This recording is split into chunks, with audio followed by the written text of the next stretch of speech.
सरकार बिजली बिल पर एक नया कानून लाने जा रही है। इस कानून के लागू होने के बाद बिजली बिल पर सब्सिडी भी गैस सिलेंडरों की तरह मिलना शुरू होगा। यानी सब्सिडी के पैसे बिजली कंपनियों को देने की बजाय सीधा आपके खाते में पहुंचेंगे। आपको विस्तार से समझाते हैं कि इस बिल में क्या क्या है।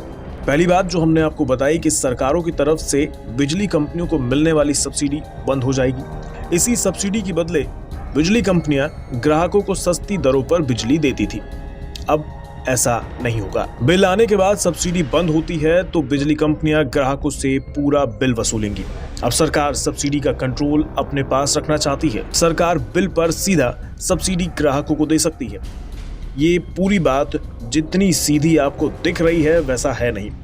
इसमें कई पेच हो सकते हैं। इसका सबसे ज्यादा असर उन सरकारों पर होगा जो मुफ्त बिजली देती हैं। अब तक ये सरकारें सीधा बिजली कंपनियों को एक मुश्त रकम देती थी। कई बार सरकारों पर बिजली कंपनियों का बकाया भी रहता है, पर अब ये नहीं हो सकेगा।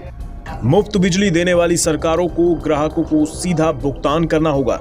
इसमें एक पेच और ये आ सकता है कि अभी यूनिट के हिसाब से बिजली पर सब्सिडी मिलती है, पर अगर बिल में आर्थिक हैसियत को पैमाना बनाया गया तो कई ऐसे घर मुफ्त बिजली सब्सिडी पाने वाली बिजली के दायरे से बाहर हो जाएंगे जो अब तक कम बिजली की खपत कर उस दायरे में आते थे।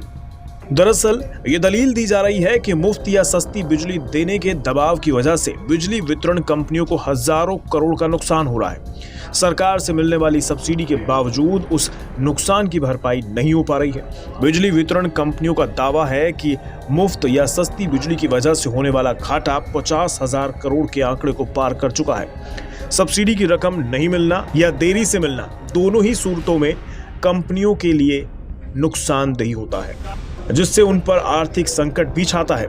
माना जा रहा है कि इस संकट से उभरने के लिए नए कानून की तैयारी हो रही है। मतलब अब सरकार के वादों का नुकसान बिजली कंपनियों को नहीं उठाना होगा। अब सरकारें अपने वादों की खुद जिम्मेदार होंगी।